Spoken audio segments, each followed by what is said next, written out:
बहुत पुरानी बात है।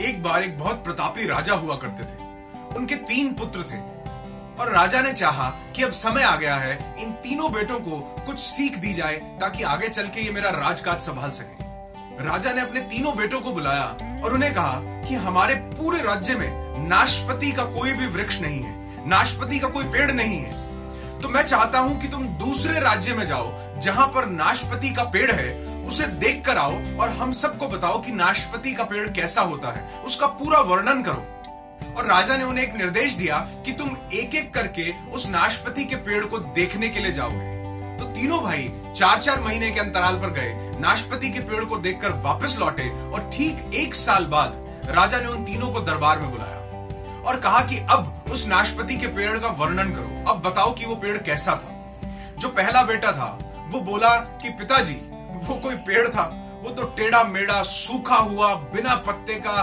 बहुत ही बेकार सा दिखने वाला वृक्ष था। उतने में दूसरे भाई ने बोला कि नहीं पिताजी, हो सकता है ये कोई गलत वृक्ष देखाए हैं, जो वृक्ष मैंने देखा उस पर तो बहुत सुंदर सुंदर हरे भरे पत्ते आए हुए थे। इतने में तीसरा भाई बोला कि आप दोनों ही गलत वृक्ष देखाए हो, जो नाशपति का वृक्ष मैंने देखा वो बहुत सुंदर वृक्ष था, वो न तो टेढ़ा मेढ़ा था, वो बहुत सुंदर था, उस पर हरे हरे पत्ते लगे हुए थे और उस पर बहुत सुंदर और स्वादिष्ट नाशपति के फल भी लगे थे, जो मैंने खुद अपने हाथों से तोड़कर खाए। अब तीनों भाई आपस में बहस करने लगे। पहला बोला कि नहीं, वो सूखा हुआ वृक्ष होता है, वही नाशपति का वृक्ष था। दूसरे ने कहा नहीं, जिस पर पत्ते हैं लेकिन फल नहीं है, वही नाशपति का वृक्ष है। और तीसरे ने कहा जिस पर फल भी हैं और पत्ते भी हैं, वही नाशपति का वृक्ष है। राजा ने तीनों को कहा कि तुम लड़ो नहीं, तुम आपस में बहस नहीं करो, तुम तीनों ही उस वृक्ष का सही वर्णन कर रहे हो, जो तुम बता रहे हो बिल्कुल ठीक बता रहे हो। मैंने जान करके तुम्हें अलग अलग मौसम में उस पेड़ को देखने के लिए भेजा ताकि तुम अपनी जिंदगी में 3 चीजें सीख सको और ये 3 लर्निंग्स आप भी अपनी जिंदगी में हमेशा के लिए इंस्टॉल कर लेना। सबसे पहली चीज जो राजा ने कही वो ये थी कि किसी भी वस्तु, व्यक्ति या स्थिति को यानी सिचुएशन को अगर ऑब्जर्व करना हो, उसके बारे में 100% जानकारी लेनी हो, तो उसे लंबे समय के लिए ऑब्जर्व करना, उसे ज्यादा टाइम के लिए देखना। एक बार में आप किसी इंसान, किसी स्थिति, किसी वस्तु के बारे में 100% नहीं जान सकते। दूसरी सबसे इंपॉर्टेंट चीज जो राजा ने बताई वो ये थी कि हर मौसम एक जैसा नहीं रहता। अगर आज पतझड़ है तो कल को बहार आएगी, उसी तरह तुम्हारी जिंदगी में भी हर समय एक जैसा नहीं रहेगा।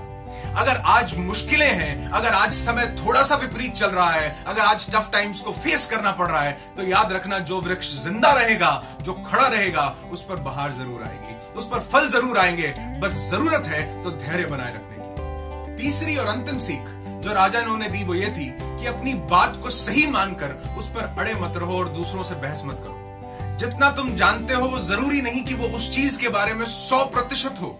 हम किसी भी चीज के बारे में 100% नहीं जानते, और अगर हम ये सोचकर कि इस चीज के बारे में मैं जानता हूं, दूसरे की बात नहीं सुनते या उससे बहस करने लग जाते हैं, तो हम कभी भी उसके बारे में जो बाकी चीजें हैं वो नहीं जान पाएंगे, क्योंकि हमने अपनी जानकारी के हिसाब से एक परसेप्शन बना लिया है।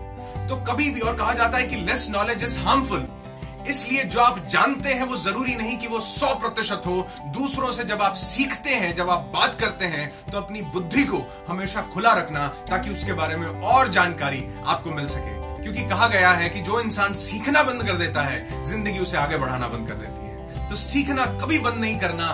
किसी भी इंसान से, किसी भी सिचुएशन में हमें बहुत सी लर्निंग्स मिल सकती हैं।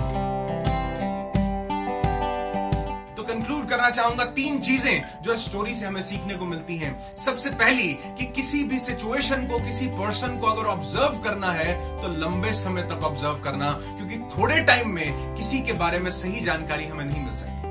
दूसरी, हर मौसम एक जैसा नहीं रहता, कभी पतझड़ है तो कभी बहार है। यही जिंदगी के साथ होता है। मैंने पहले भी कई बार बोला है कि life is like an ECG, कभी अप कभी डाउन। लेकिन इस ECG के अंदर, इस जिंदगी के अंदर जो उन अप डाउन्स का सामना करता है और धैर्य बनाए रखता है, अच्छा समय, अच्छी किस्मत, अच्छा भाग्य उसका कदम चूमता है। तीसरा और सबसे जरूरी लेसन कि अपनी बात को सही मानकर उस पर अड़े मत रहो। अपने दिमाग के और कानों के दरवाजे, खिड़कियां खोल कर रखो। पता नहीं किस इंसान से कौन सी ज्ञान की बात सीखने को मिल जाए और वो हमारी जिंदगी को ट्रांसफॉर्म कर